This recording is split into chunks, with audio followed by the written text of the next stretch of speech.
Bonjour, aujourd'hui je vais vous présenter le Jimmy HW10. C'est un aspirateur nettoyeur. C'est un concept un peu particulier. J'ai testé un produit similaire dans la gamme Dreamy avec le Dreamy H11. Donc c'est le deuxième aspirateur de ce type-là que je teste. Donc on va faire un petit tour d'horizon pour voir ce qu'il y a dans la boîte et comment utiliser cet aspirateur.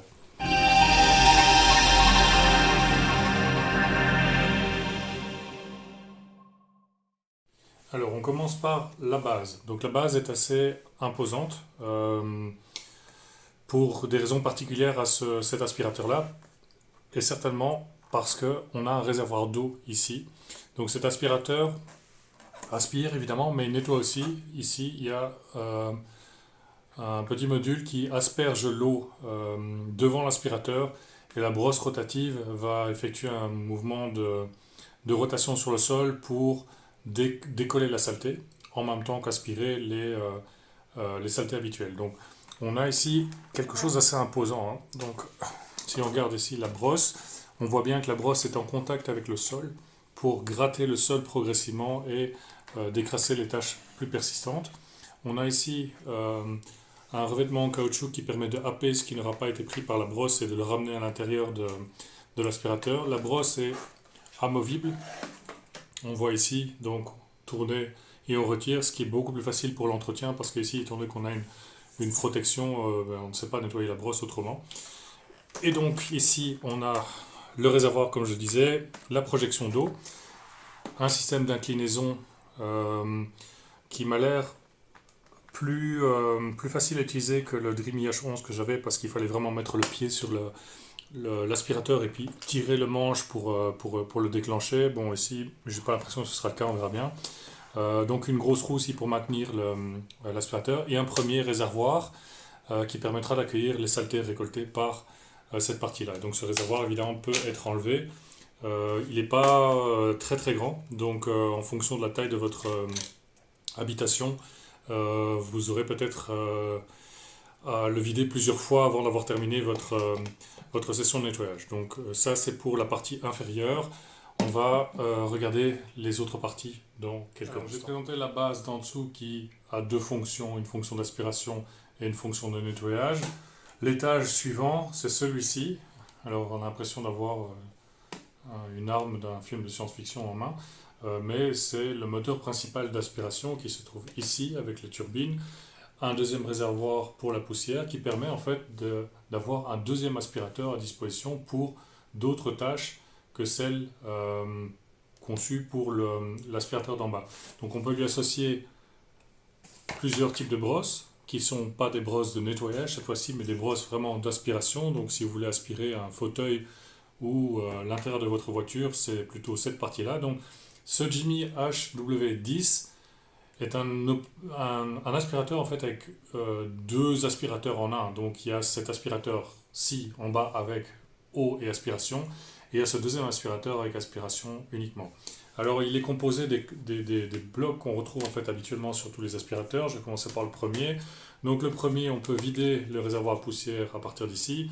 Si la poussière s'est encrassée plus loin, ce qui arrivera très certainement, il y a ici une languette qui permet de retirer l'aspirateur et le renettoyer. Donc il faut bien faire correspondre les dents, sinon en fait le filtre va tomber. Le filtre n'est pas remplaçable. Alors à côté de ça, bon, comme je disais, il y a le moteur.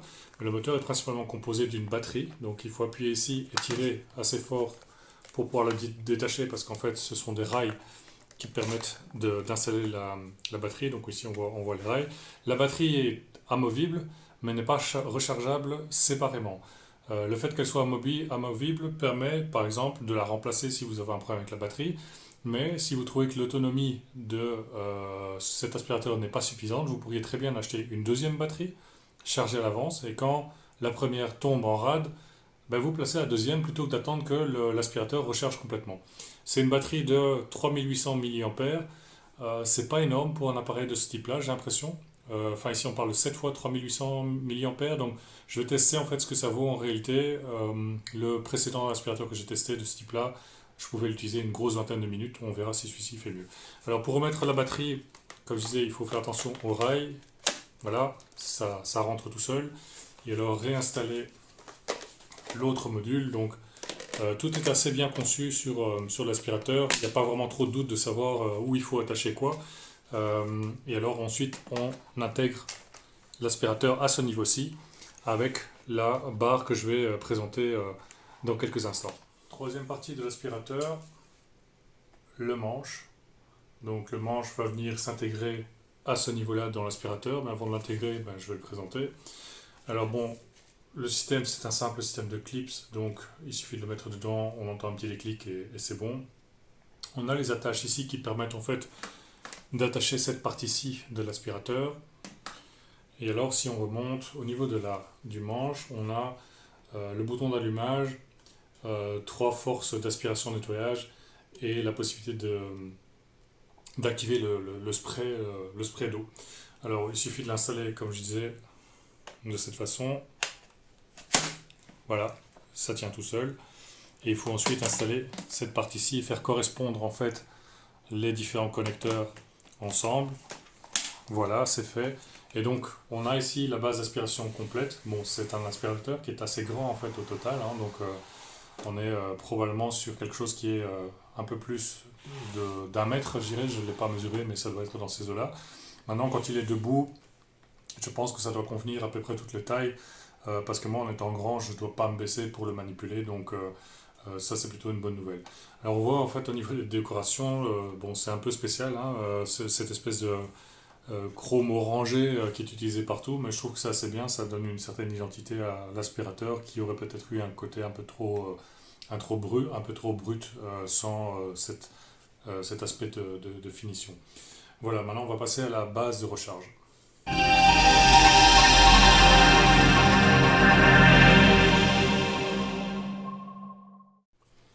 La base de recharge, elle est assez grande. Et forcément, l'aspirateur est assez grand aussi. Donc, on a quelque chose qui est entièrement en plastique, donc à connecter sur le secteur. En dessous, il y a des ventouses qui permettent d'augmenter l'adhérence au sol, parce que quand vous allez manipuler l'aspirateur, peut-être que vous allez faire bouger la base d'aspiration. Donc là, c'est important que ce soit bien fixe. Et alors, l'aspirateur se met tout simplement dessus par le haut. Et vous allez voir qu'il va se mettre en charge automatiquement. Donc ici il y a la base, je vais le faire glisser dans son socle. Voilà. Voilà, donc j'ai une petite voix qui me dit que la charge commence et que je dois enlever le réservoir d'eau sale plutôt que de le laisser, parce que ça va générer des odeurs. Et c'est assez vrai, je l'ai vécu avec le précédent aspirateur que j'ai testé. Si vous laissez de l'eau croupir dans le réservoir quelques jours, je peux vous assurer après l'odeur est infernale, hein. Donc à vider donc après chaque session. Donc voilà, ça complète la présentation du produit. Il ne reste plus qu'à l'essayer maintenant.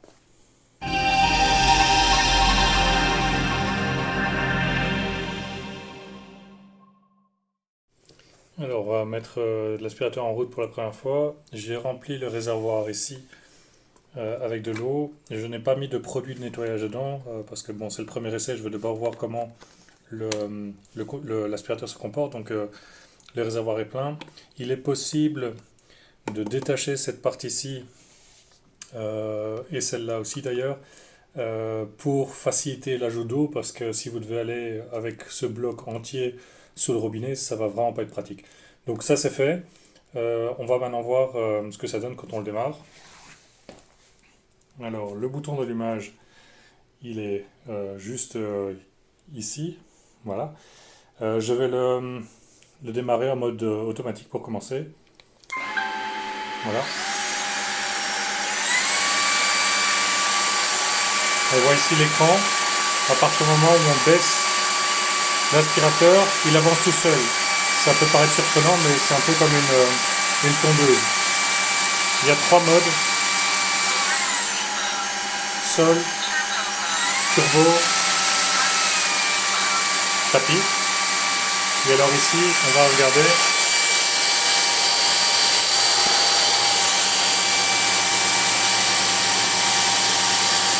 Bon, je ne sais pas si c'était vraiment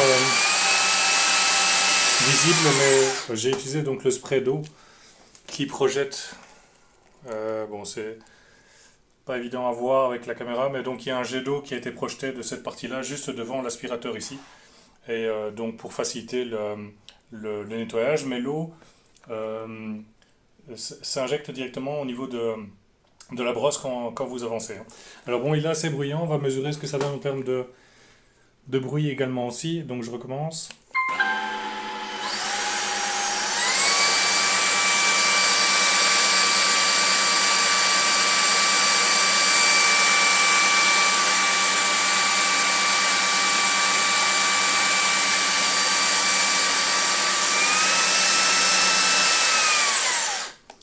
Donc on avait quand même 80 dB, je vais recommencer avec les autres modes maintenant.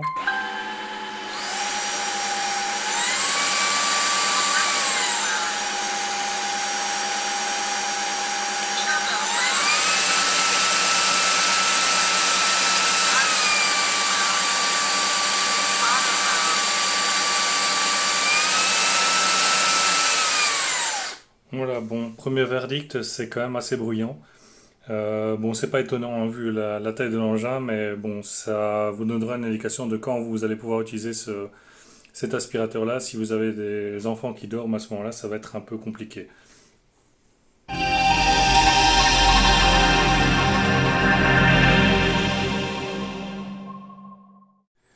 Alors pour le nettoyage, je vais faire deux tests.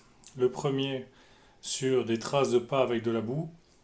Si vous avez des enfants, vous savez de quoi je parle.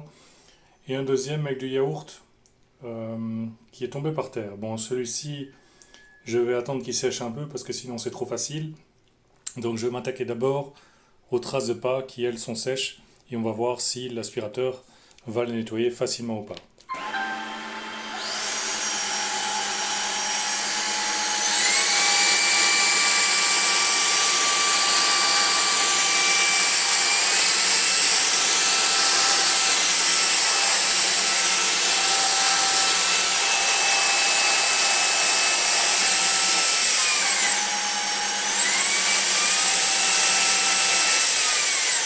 Voilà, ben, je pense que le verdict est assez clair. Les traces de pas avec de la boue ont complètement disparu. Bon, ça fonctionnait aussi sur le précédent que j'ai testé, donc c'est rassurant, mais c'est normal aussi. Je ne m'attendais pas à ce que les tâches survivent à ce type d'aspirateur. Donc c'est plutôt pas mal si vous avez des enfants qui rentrent et qui sortent de votre maison avec des chaussures pleines de boue. Vous avez ici une solution. Vous pouvez même demander à vos enfants de le faire à votre place parce que je pense que l'aspirateur va être suffisamment amusant à voilà, utiliser. Je me suis permis d'étaler quelques macaronis de mon fils sur le sol. Il n'est pas là, il ne le verra pas et ne regardera pas cette vidéo. Mais en attendant, ça me permettra de voir si l'aspirateur peut aspirer des objets de cette taille-là. Je pense que les céréales type Choco Pops, etc., ça n'ira pas parce que l'ouverture au niveau de la brosse est trop petite. Alors voyons ce que ça donne.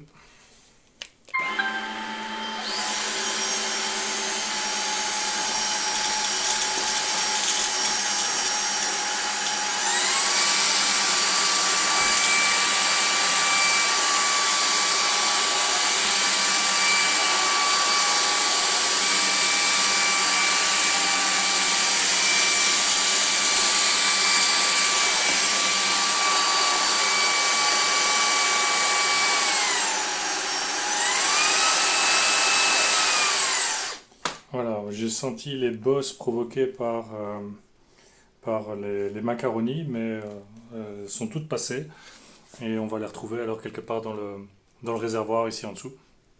Donc ça a plutôt bien fonctionné, mais je pense que des objets de plus grande taille seront difficiles à quelques heures pour laisser sécher le yaourt. On va voir maintenant si l'aspirateur est capable de l'éliminer.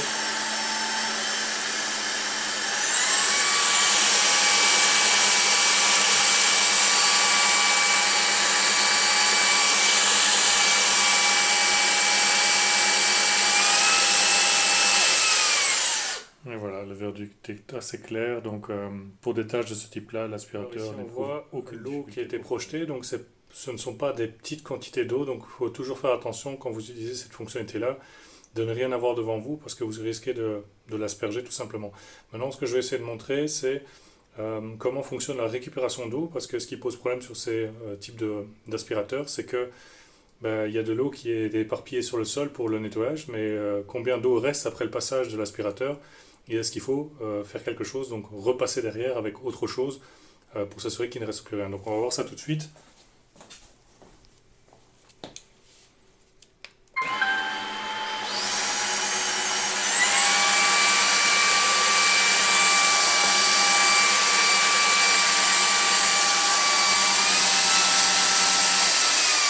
Voilà, il est passé.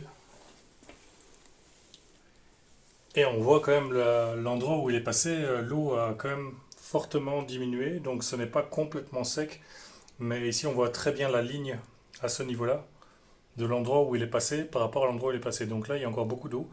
Ici, il y en a nettement moins. Donc ça, par contre, c'était une des faiblesses du Dreamy H11 que j'ai testé, c'est que malgré les différents passages, l'eau était quand même assez présente. Ici, on voit vraiment, j'espère qu'avec les reflets de la lumière, ça se verra, on voit vraiment le carré de la forme de la brosse qui est venu chercher l'eau dans la petite flaque qu'il y avait sur le sol. Donc ça, c'est plutôt pas mal.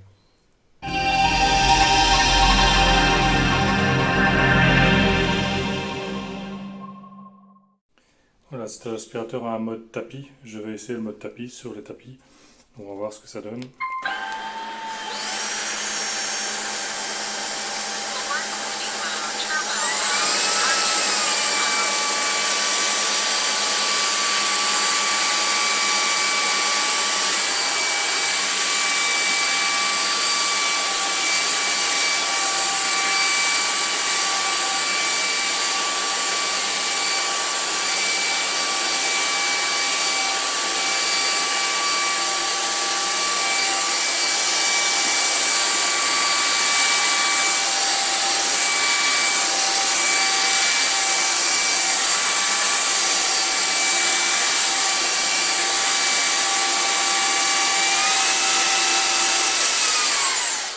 Alors, à première vue, ça a l'air propre. C'est très légèrement humide. Maintenant, je vois que certaines crasses ne sont pas parties. Je vais réessayer. On va voir si on arrive à les faire disparaître.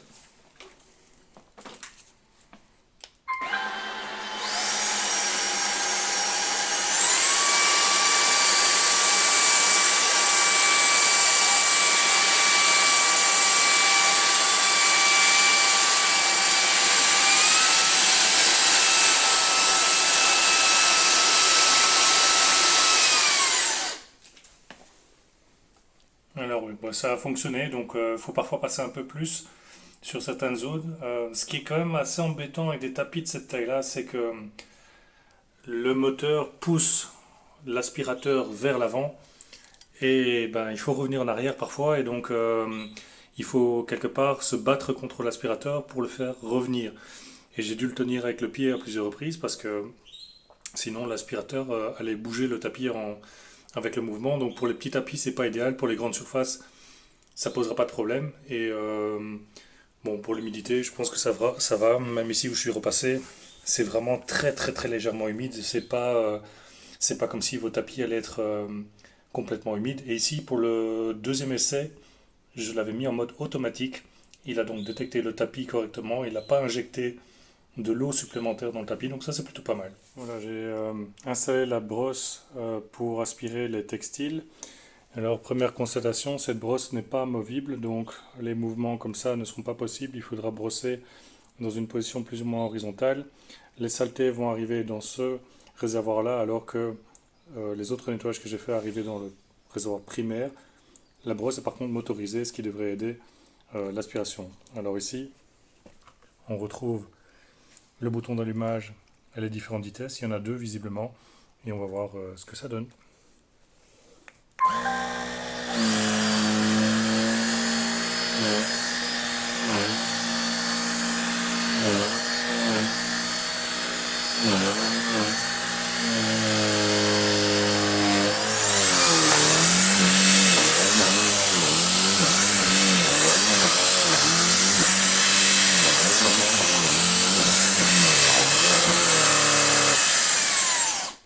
Voilà, bon, j'allais pas salir le fauteuil exprès pour voir si ça fonctionnait correctement.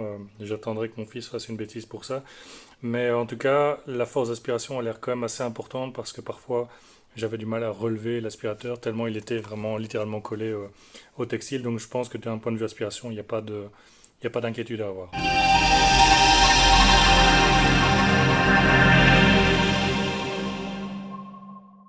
Bon, après le nettoyage, il faut nettoyer l'aspirateur. Donc ici, il est installé dans sa base, il est en train de charger. Et ici, plus haut, il y a un bouton qui permet de nettoyer la brosse. Il suffit d'appuyer dessus.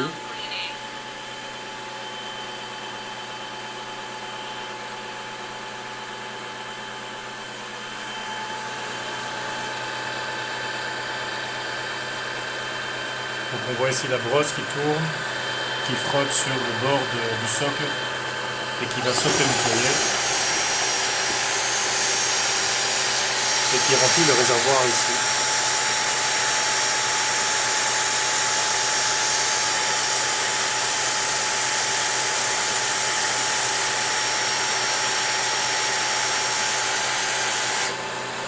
Là, on voit un petit jet d'eau ici qui se rajoute.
Self-cleaning completed.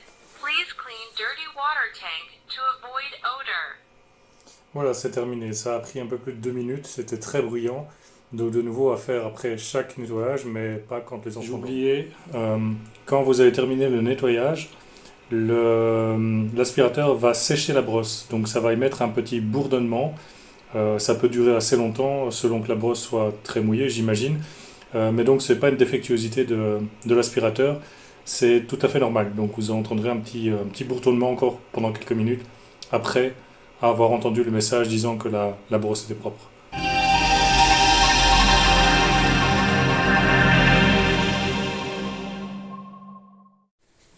Pour tester l'autonomie de batterie, j'ai évidemment utilisé l'aspirateur plusieurs fois, donc vidé au maximum, rechargé, etc. Et je l'ai aussi laissé tourner en l'appuyant sur un mur parce que l'aspirateur avance tout seul pour voir combien de temps il allait tenir. Alors l'autonomie en moyenne, elle est plus ou moins aux environs de 20 minutes. C'est pas vraiment énorme pour nettoyer une habitation. Donc l'idée d'avoir une seconde batterie amovible qu'on utilise pendant le nettoyage, bon, elle n'est pas si mauvaise que ça finalement. Maintenant, c'est normal ce genre d'autonomie-là pour ce genre d'appareil-là, puisque avec ce module-ci, l'aspirateur est quand même assez gourmand. Donc si par contre on se contente de ce module-là avec l'aspiration normale, l'autonomie elle est supérieure à 1 heure.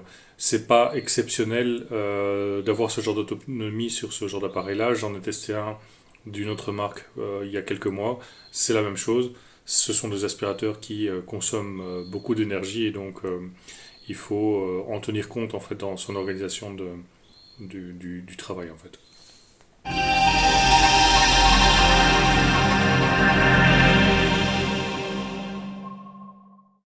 Alors voilà, il est temps d'arriver à la conclusion de ce test du Jimmy HW10.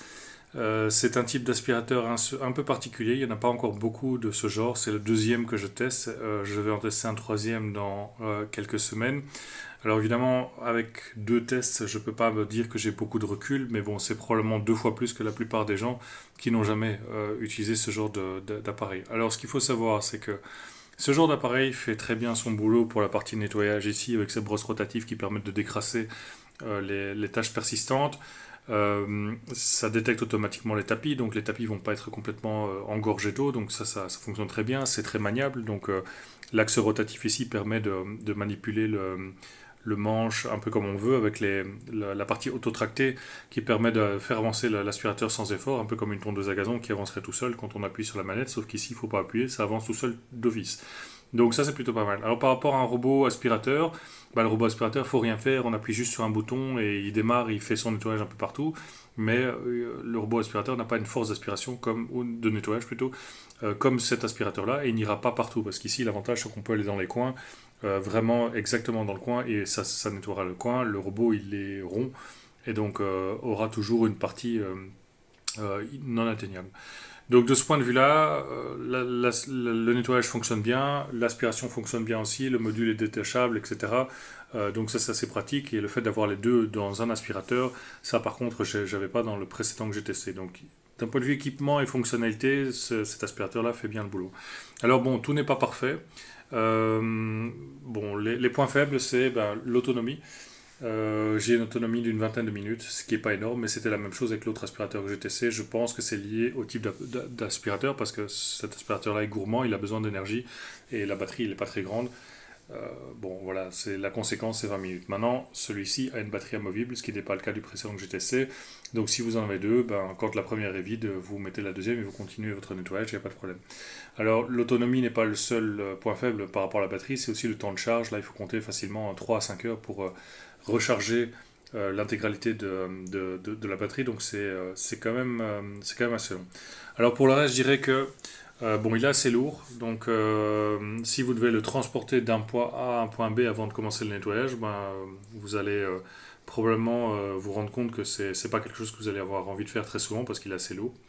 Un autre point, je dirais, bon, c'est anecdotique, mais euh, le réservoir ici, je conseille depuis le début de le nettoyer après utilisation. Bon, parce que ça émet des odeurs, etc., mais pas uniquement. En fait, il y a 2 tiges qui rentrent dans le réservoir qui permet en fait de fixer le couvercle. Et il y a un petit espace entre le bord en plastique et la tige à l'intérieur. Et dans cet espace, les crasses peuvent s'accumuler. Et si vous ne nettoyez pas le réservoir tout de suite, vous allez avoir un mal de fou à essayer de décrasser ça. J'avais le problème, et je le dis souvent dans la vidéo de le nettoyer tout de suite, et je ne l'ai pas fait parce que je suis passé à autre chose. J'avais aspiré toutes sortes de saletés, et elle s'était logée là-dedans. Je les ai laissées macérer quelques jours, et pour les retirer après, c'était vraiment pas la fête. Donc voilà, donc ça c'est un peu c'est en fait le premier test vidéo que je fais pour ce genre d'appareil-là. D'habitude, je ne fais qu'un test écrit sur mon blog, donc dites-moi ce que vous en pensez, posez vos questions. Cet appareil coûte quand même assez cher, mais c'est le prix plus ou moins pour ce genre de produit, donc c'est comparable à un robot nettoyeur. Bon, avec l'avantage que c'est plus puissant, que vous pouvez le manier comme vous voulez, mais il va falloir vous lever et accompagner l'aspirateur partout, contrairement à un robot qui fera tout pour vous tout seul. Voilà, c'est tout pour aujourd'hui. Je vous dis à bientôt pour un autre test. Au revoir.